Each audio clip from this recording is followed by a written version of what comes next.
Research Team 406 has identified 20 key quality management challenges in capital projects and their root causes.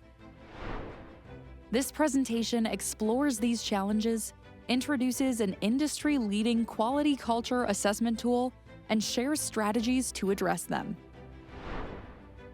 This tool helps organizations assess their current quality culture and readiness, ensuring integrity, reliability, and predictability in project execution.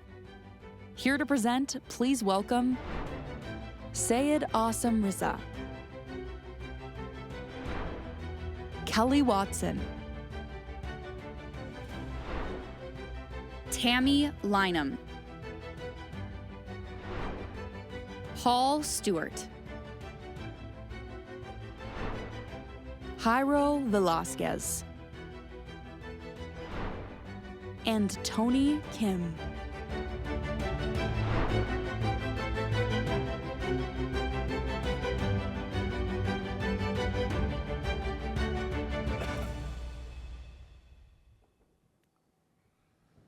Good morning, everyone, and thank you very much for joining us today.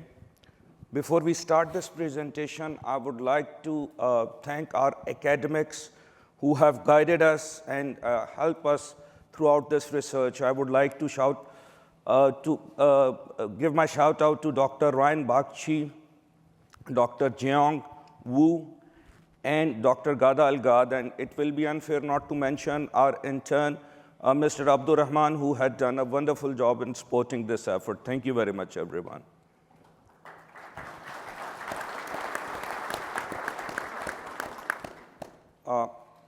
We are very excited to share our results today. We believe that we have identified some major challenges, barriers, but more importantly, what we are providing you today is a way to enhance the capacity and address the challenges and barriers that have been identified, thereby improving your business case, helping your organization to get the desired results that come through the challenges, whether they are directly related, in your opinion, or perception to quality, or indirectly related to quality. When we started this research, the first question that was in front of us, why are we doing this research? Is there need for another tool? Do we need to do something different? Because we all know for decades there have been multiple efforts done, matrices developed, guidelines written, standards, procedures, and a lot more.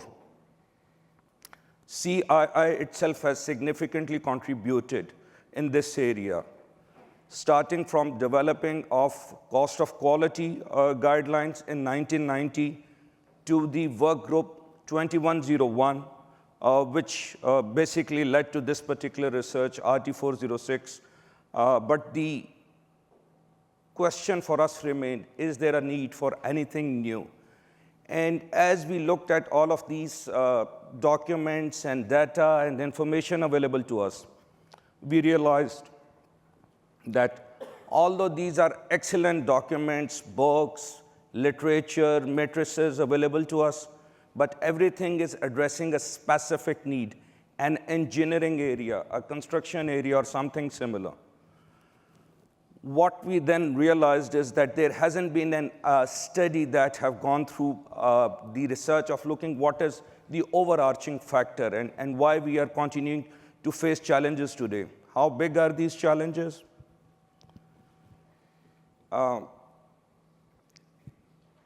In 2024, if every project is executed, we expect that 2.1 trillion will be invested in construction.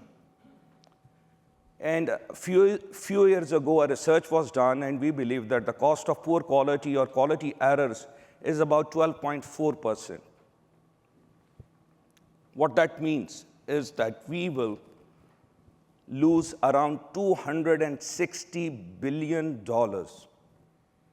$260 billion this year alone due to these challenges if we don't address them. We have many incidents in the recent past. They come, they go. We try to learn, but somehow we continue to face the same challenges. We all know the challenges within the Boeing. We realized that it was not something that happened overnight. It had all the classic issues that we all have seen in our projects: supplier issues, not enough inspections, improper inspections, self-checking not done properly, shortcuts taken, trainings not provided. It has cost company billions. It is continuing to cost them billions.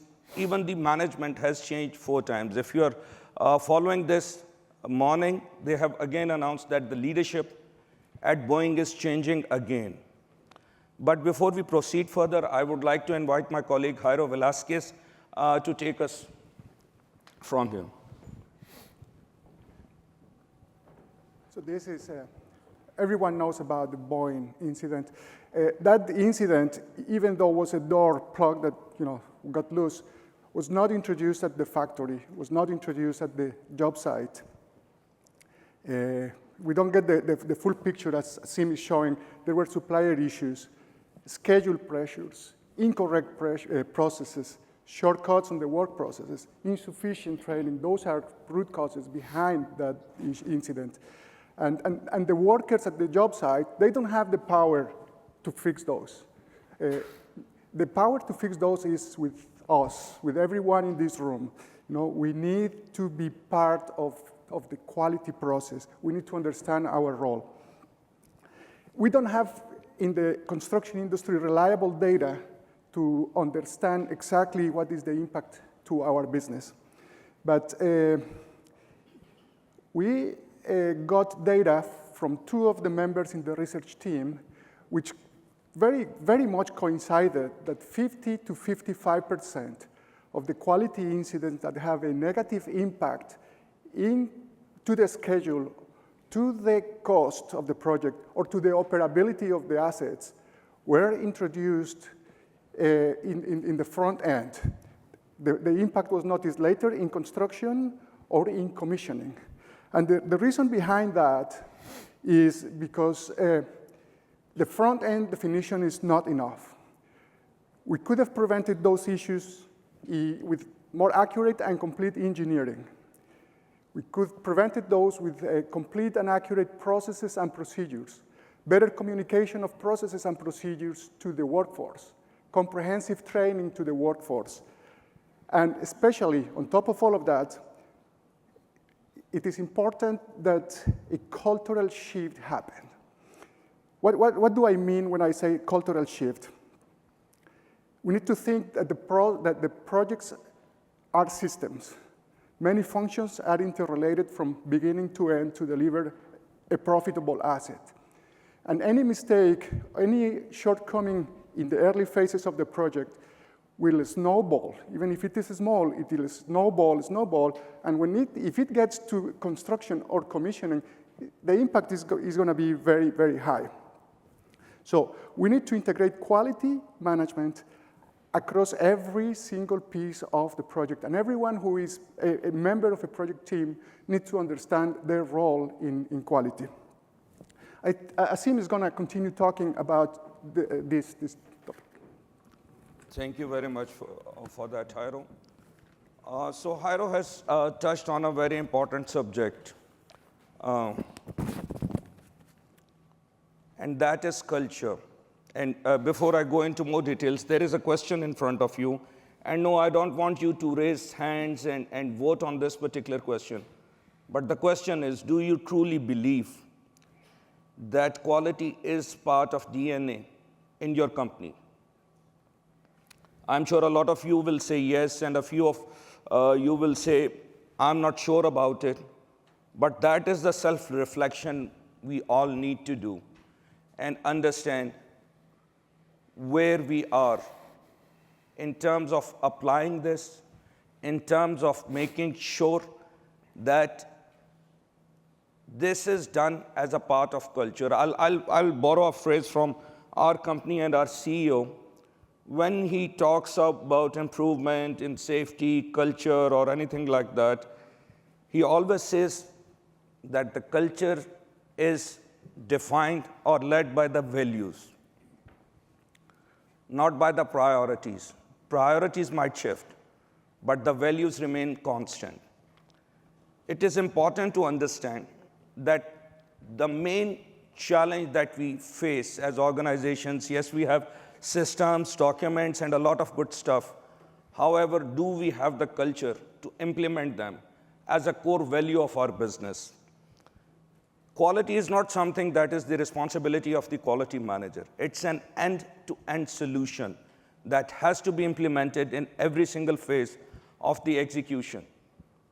It is important to remember that as an organization, whether you are a client, whether you are an EPC or a supplier, if you are not implementing this from the conceptual phase to the handover phase, you are not delivering what is expected. And as a result, what you see that, and the reason for that question, is quality part of your DNA, stems from the fact that it has to be embedded. And yes, many a times we have this discussion, oh, it is embedded in my process, but is it truly? As our friends in RT-405 identified, that culture seems to be the key challenge in implementing. What you are going to hear today from us is very similar to what they have identified. However, our focus has been the quality culture. We will present a tool, we will share case studies, we will provide more information in that regard, but we believe the cultural shift needs to happen in the industry as a whole to make sure that we don't lose those $260 billion and do these projects, as the saying goes, the right first time. Now I will invite Kelly Watson, my colleague, to take this presentation further.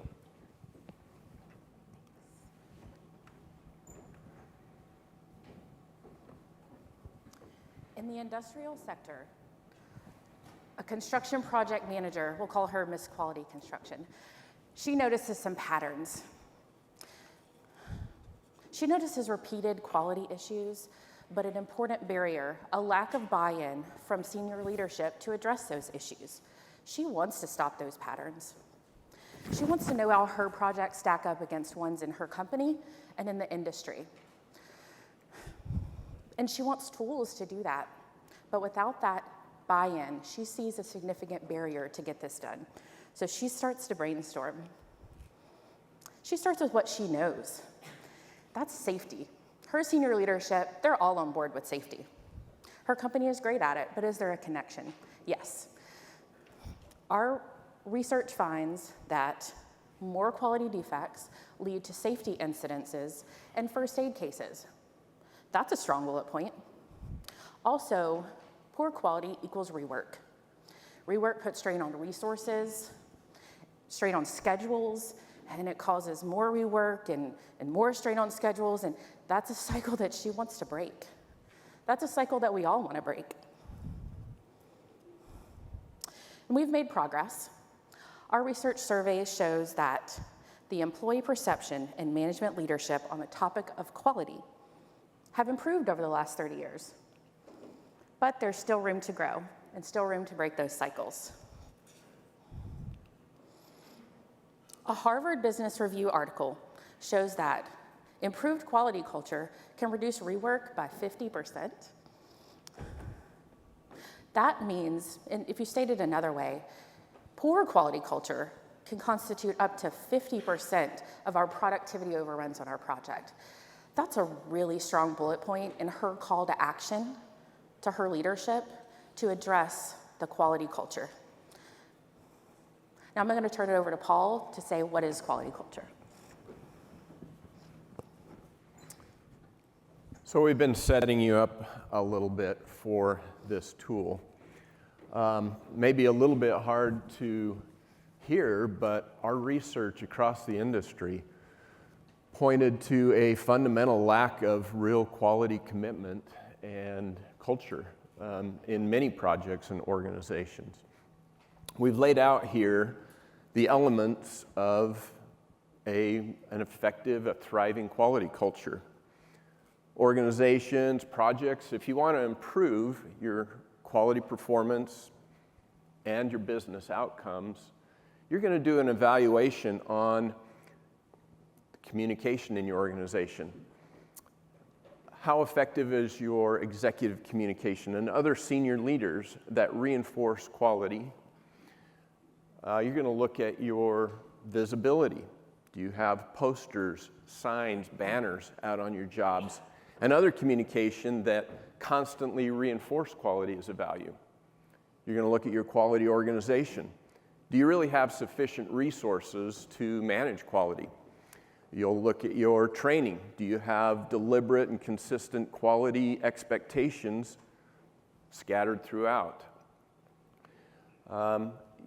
You'll look at, even if you already have standardized processes and procedures, you're going to review, you're going to revise, you're going to make sure that they represent what you actually do. And you'll look at your quality habits, your routines. What do your people do regarding quality without having to be asked? The RT-406 tool has action items, has suggestions on how to prevent these, how to improve these situations. And so I'm going to turn it over to Tony to introduce you to the tool and how it works.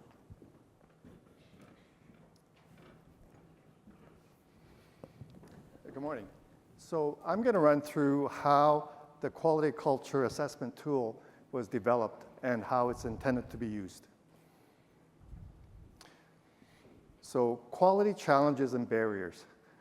As part of the RT-406 team, we sat down and we talked about all the challenges to quality that we experienced through our careers. And through that discussion, we came up with 49 challenges and barriers to quality. On top of that, we looked at literature, and we found an additional 35 challenges that were listed. So there was a total of 84 challenges and barriers to quality to projects that were discussed amongst our group members. We looked at that, and we boiled that down to 20 quality management challenges and barriers. And the way we did that is we looked at the severity of impact, likelihood of occurrence, and we understood that some of the quality challenges and barriers that we're looking at, of the 84, that there was some overlap. So we were able to bring some of that together, and we boiled it down to 20 challenges and barriers that will most likely affect medium to large to mega-sized projects that people are currently working on. So once we identified that, we looked at what are the causal factors. And we identify the causal factors for each of the quality challenges and barriers, and we identified multiple causal factors. Once we understood what the causal factors were, we looked at how do you address the causal factors. And we broke that down into needed resources, RACI metrics, and leading RACI matrix and leading metrics. So needed resources is what you would do to resolve the causal factors and hence mitigate the challenges and barriers that are facing your project. RACI matrix gives you all the stakeholders, all the people that are going to be involved in addressing your problem. And then leading metrics, this is really what you want to keep an eye on as an organization throughout the project to understand what type of challenges are going to be facing me in this project and what do I need to do to address them. So with all this information and data, what do? We came up with the quality culture assessment tool. The RT-406 team understood that we need to come up with something to help projects in addressing quality. And what are the benefits? The real benefit of this tool is that it identifies opportunities to improve the project quality. And it does this by recommending the type of resources you need, when you need to address them, and how to address them. When do you want to use this tool? There's no real right answer to when you want to use this tool other than one rule. You need to use this tool before you go into execution. And the reason for that is by the time you go into execution, you've done a lot of planning, you've done a lot of work already, and you want to make sure that the execution is followed through correctly.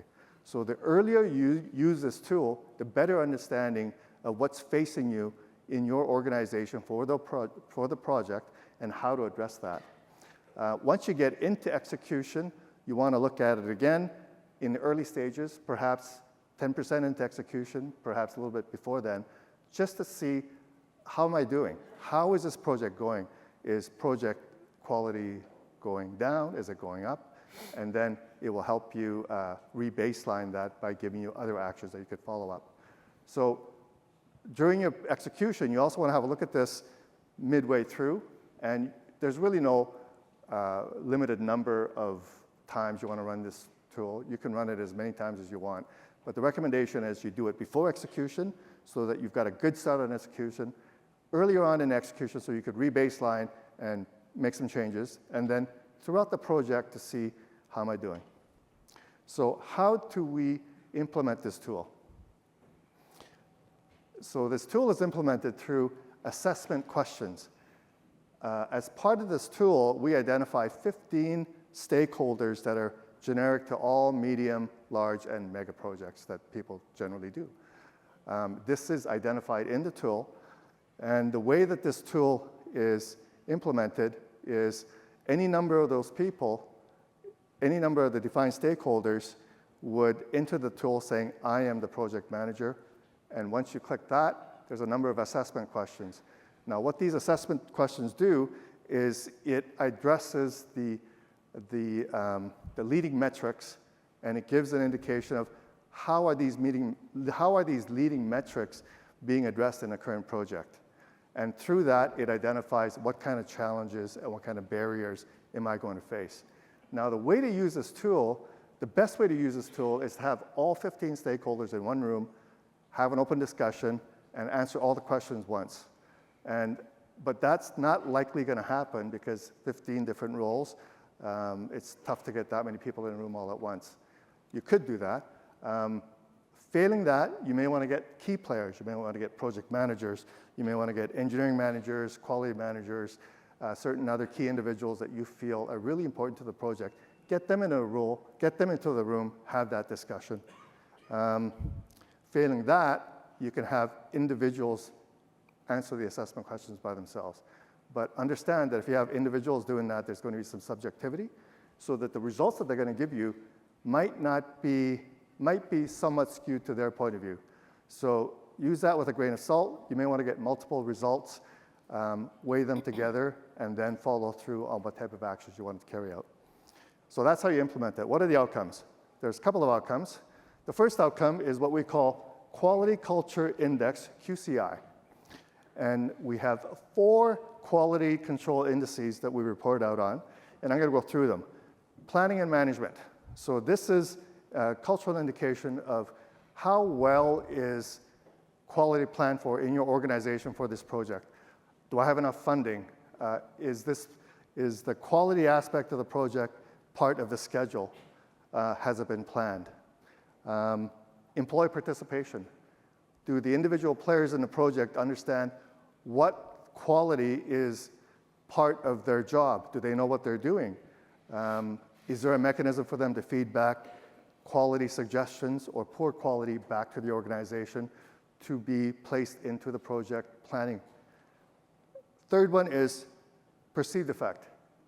Perceived effect is how the organization views their project. And this really is, does the project and the organization think that the quality of their project is perfect? If they think that, then they're not in line with most projects because there's always something going wrong.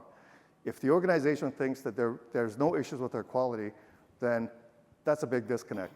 You don't want that. Training and development.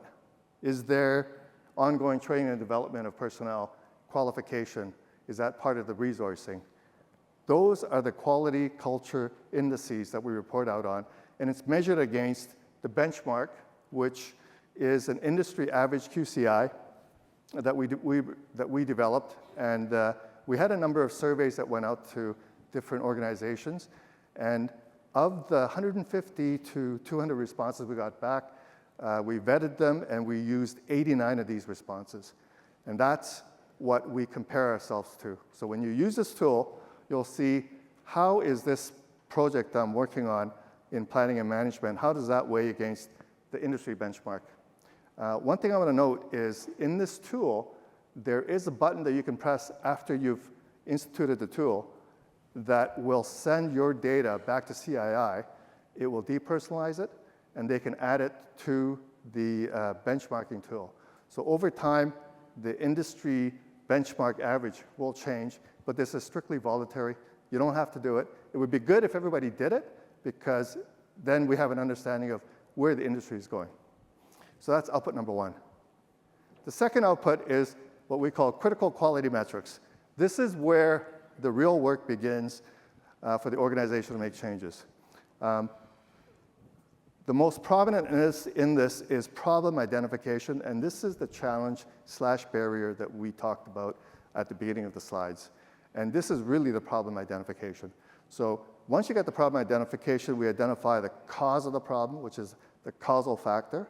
And just to give you a very simple example, a problem identification that could be identified as part of this tool as a challenge to quality could be personnel changes in the project, unexpected personnel changes. Okay, what can that do? Well, if I don't have enough people working on my project, it can affect quality, and it can affect many other things. So the cause of the problem, the tool will tell you a potential cause of the problem could be a labor market that doesn't support the kind of projects you're doing. So because of that, your personnel might be moving on to what they perceive as greener pastures. So that could be the cause of the problem that's creating this challenge or barrier for you. How do you want to address the problem? The tool will give you a recommendation, and in simplest terms, one of the recommendations it could give you is what kind of process do you have for staff retention? Is there a good work-life balance? Is everybody happy with their compensation? Do people think that they're in a dead-end position? Do they want to move on? Those kind of things, as managers and as senior leaders, we have to look at how do we address that? We need all those things in place to prevent staff movement. And that's just one of the challenges and barriers that have been identified. The last thing that we put in this tool is there is a hyperlink which takes us to a case study. These are case studies of CII members that have programs and processes already in place to address this type of a challenge or barrier. And Tammy will be going through one of these case studies in the slides to come. And now I want to put the forum back to Paul. He's going to discuss how quality culture affects your project. Okay, so you can see the tool is pretty user-friendly, easy to use. Remember, what we're trying to do here is to improve project outcomes, to try to eliminate that $260 billion worth of losses. Think about the losses on your projects right now. So how exactly will this RT-406 tool add value to your organization, to your project, and improve your project outcomes? That's directly related to cost and schedule. Well, an honest evaluation of all of these different elements will help you identify opportunities for improvement. We've connected each of the elements of a thriving quality culture with the 20 quality management challenges that we identified in the research. To change your culture, to change the way you're managing quality, certainly takes an investment in time and resources. I have my CEO tell me all the time that we're easily saving our investment in quality every year by fewer quality issues, by reduced rework. And he knows that to be true. You know you have a thriving quality culture when everyone at every level in your organization understands, communicates, and executes your quality expectations all the time. We believe that the RT-406 tool will help you to identify those areas regardless of where you're at on your path to quality excellence. So Jairo is now going to introduce some case studies to show you how we proved out the tool to see if it really works.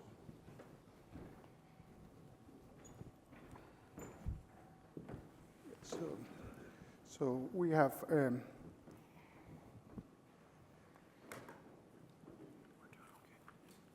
Most of companies, if not all, have a very well-developed quality management system, do audits, do inspections. However, we fall short somewhere. Usually, causes for issues are unclear instructions to the workforce, inconsistent processes which are not followed or are not communicated well to the people, or lack of capture of data for analysis. So we are going to look at a success story that addresses two of the cultural factors that were identified by the research team.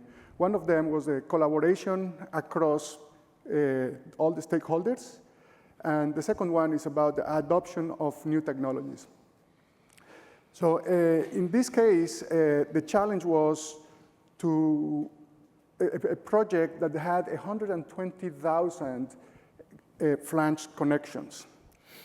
The industry kind of guideline said that 10% of the leaks in a plant will come from improperly fitted connections. So the team had to do something different, right, in order to improve that. So the collaboration started from the owner. The owner actually picked the tool, supported the development of the tool, and was the sponsor of the action. The contractor embraced the use of the tool, despite the fact of having opposition or reluctancy from the workforce, because it was something new. Workforce didn't want to adopt that. And the service provider was always ready to improve, use the data, get the service at the right time. And at the end, the outcome was that only 0.1% of the joints had leaks.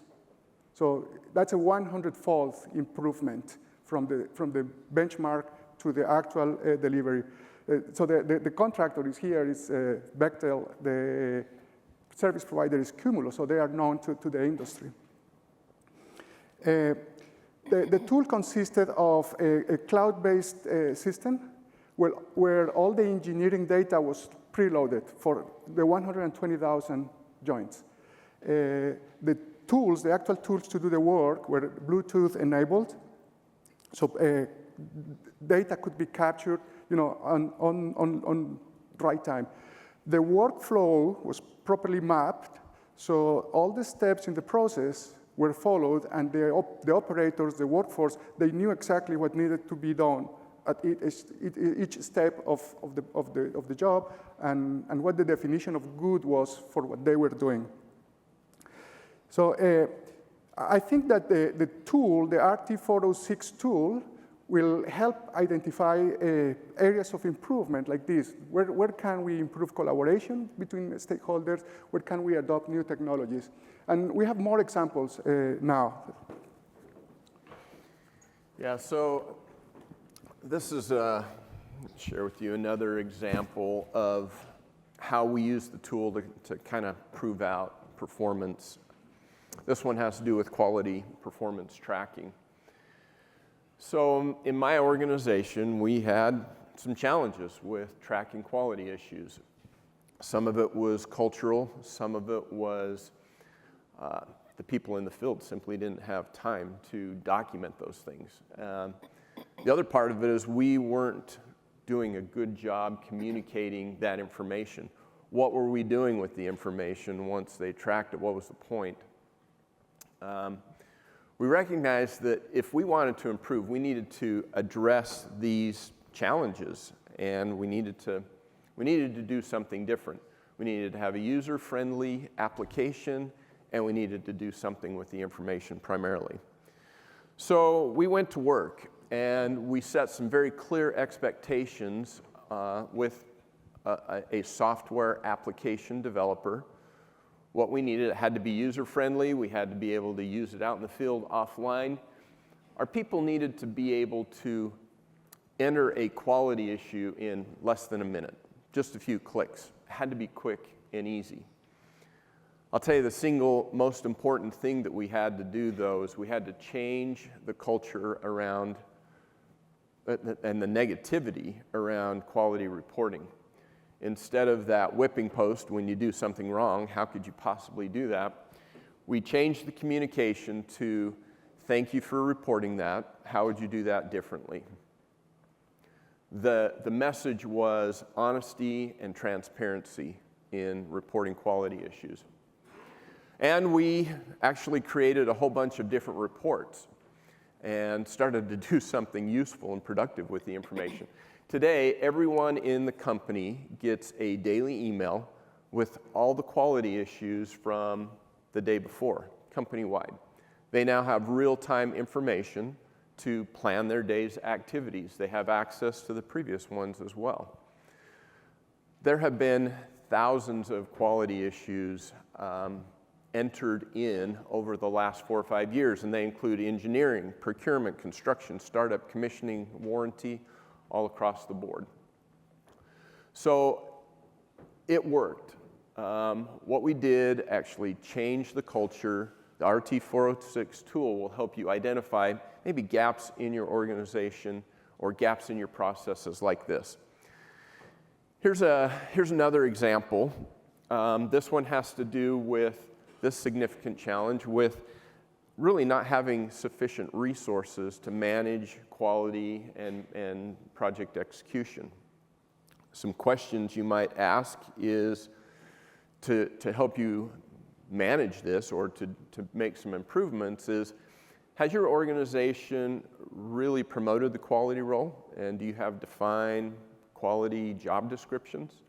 And do you have specific quality requirements budgeted in your project in inspections and tests?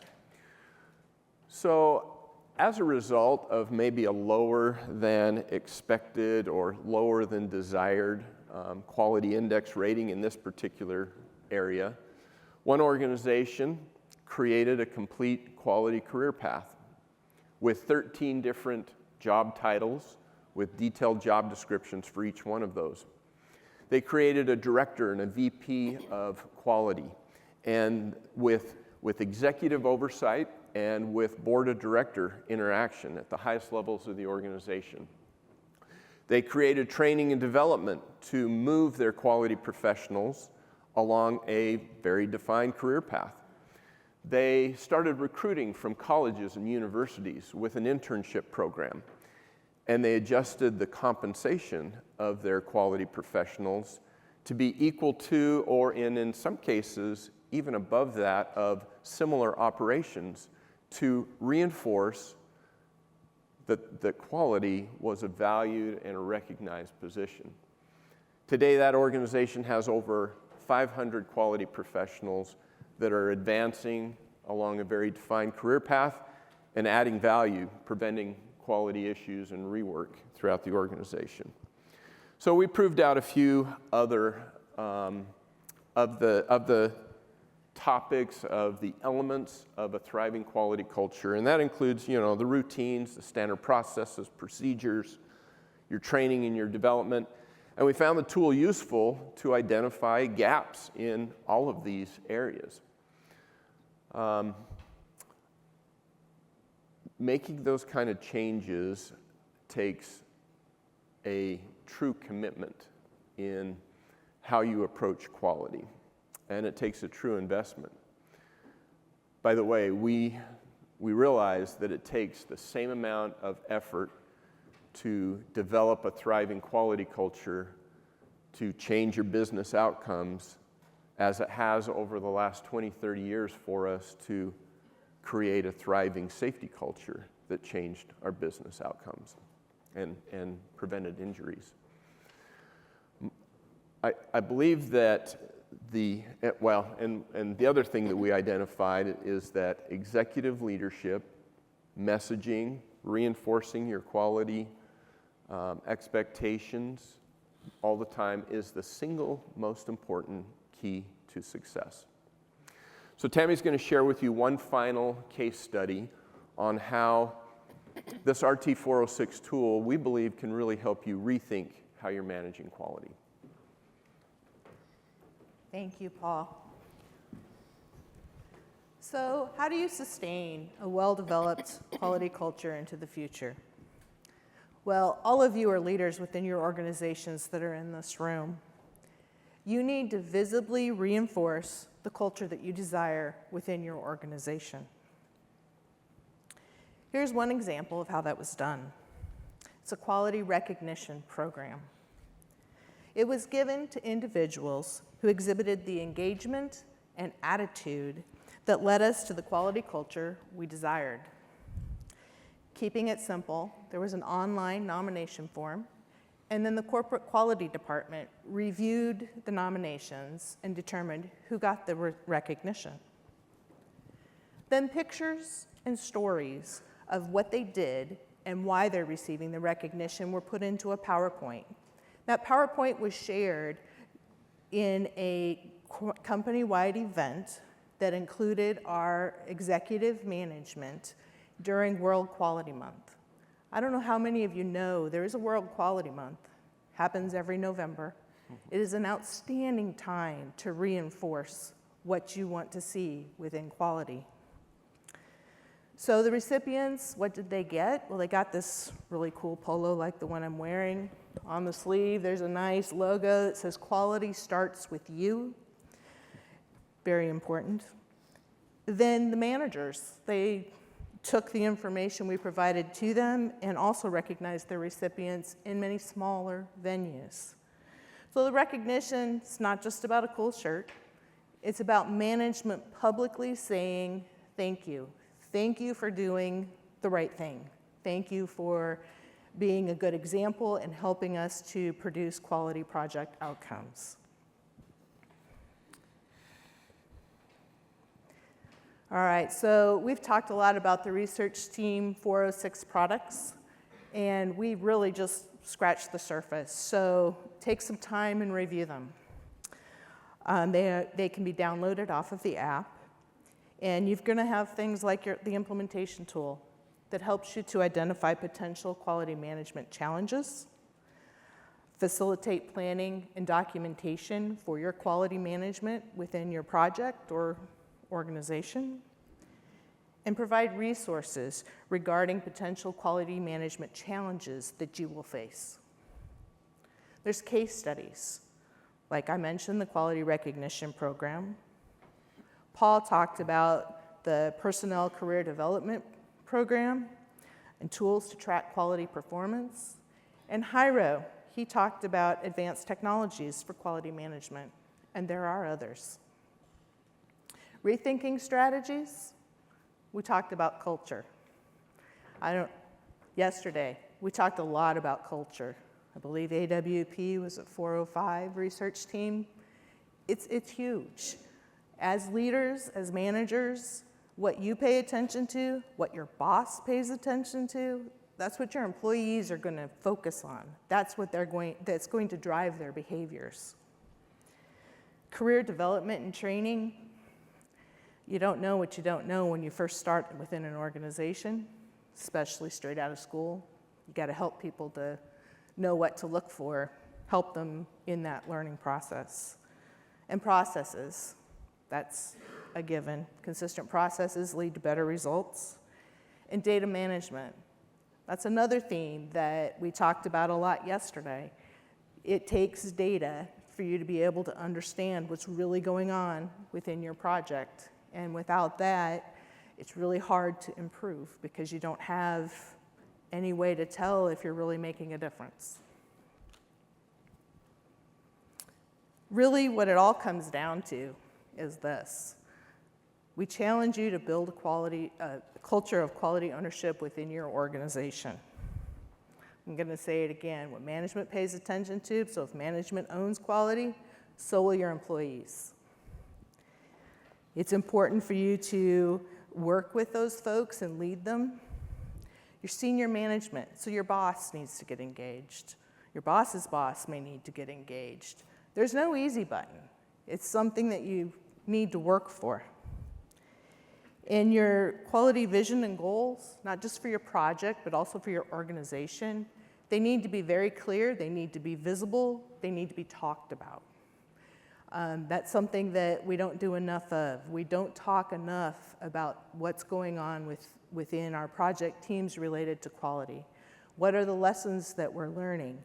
I know it's hard to create that positive spin that Paul talked about, but it's really important to work towards that. So, and I love this quote, quality is the result of a carefully constructed cultural environment. All right, so this is the wonderful group that was for Research Team 406. I was very excited and privileged to be a part of them. I want to thank them all for their contributions, specifically Dr. Wu, Dr. Gata, and Dr. Bagke. They all were great, and we couldn't have done this without them. With that, we're ready for questions.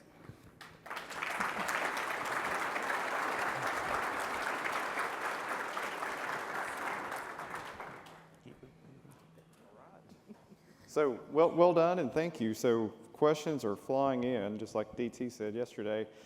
So, previous research, RT-406 is a fantastic tool. From your perspective, why aren't the CII members using this tool and providing the true data for analysis? All I think. Yeah, I can take that one. I would tell you that some of the CII members are, in fact, using that model to track and record resources. I think probably our biggest challenge, and it's something that CII, we need to figure that out and maybe take that on, is we need a neutral place to report all the companies, all the owners, the contractors, the EPCs, a neutral place to report your quality issues, similar to the way we do safety, so that we could create a true industry standard. And I think that's probably the biggest challenge why more organizations aren't using that, is because what's going to happen with the information? Do we have a central location that can really add value to the overall industry? All right. Well, thank you. Next question. How does the RT-406 quality cultural tool relate to the RT-405 AWP cultural tool? In other words, how does this tool include AWP, considering both processes integrate all stakeholders and key performance assessments? Okay. Well, I can take that one also, sorry. What I see is if you've got truly integrated processes, from engineering through procurement, construction, startup commissioning, if those are truly integrated, when you plan a work activity, you're going to automatically plan the quality requirements and the inspections right into that activity. It's going to be integrated. It's not going to it's going to be a routine. It's going to be a habit. The same with, like I said, engineering, procurement, construction, any aspect of that. AWP can play a key role in that. And I'm kind of a bit chagrined to know if AWP truly addresses everything from a quality perspective that we need. If it doesn't, maybe there's an opportunity for improvement. But if it does, is it really integrated into the quality systems in an organization? And honestly, I think those two things could go absolutely hand in hand. If I may briefly add to that, both the tools are complementary to each other. At the end of the day, they might be looking slightly at a different set of data points within the AWP with the perspective of developing advanced work packages. The way RT-406 is going to help even implement that tool effectively is to not only identify the challenges that might be seen while developing or implementing that tool, but it will also help us further, streamline the process and make sure that we complement each other accordingly. All right, let's do one more. So when you say quality management, Do you mean assurance of all engineering and project deliverables, such as the quality of PDRI, risk assessments, constructability reviews, et cetera, in addition to the quality management of the assets that are produced? Would you like to take that? Okay, so I'll take that and I'll ask my colleagues to chime in. But so this particular tool, I know we have talked about a lot of challenges and everything. The current theme that we are trying to encourage or trying to bring to your attention is that quality is not a siloed activity that needs to happen in a particular phase of a project or with a particular tool. You have to realize that quality is something that must be embedded in each and every phase of the project. And in order to do that, we have to rethink how we are executing our work today.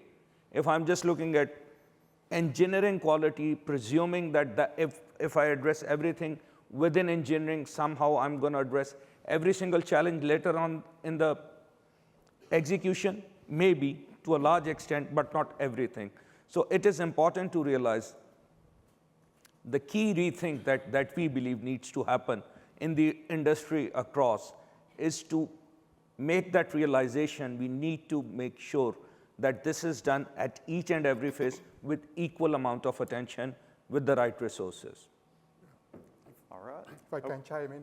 So we talked about quality as a project as a system and quality being part of that system, right? One of the slides shows quality in decisions as the beginning of that system, and at the end, quality in the handover to the operator as the end of that system.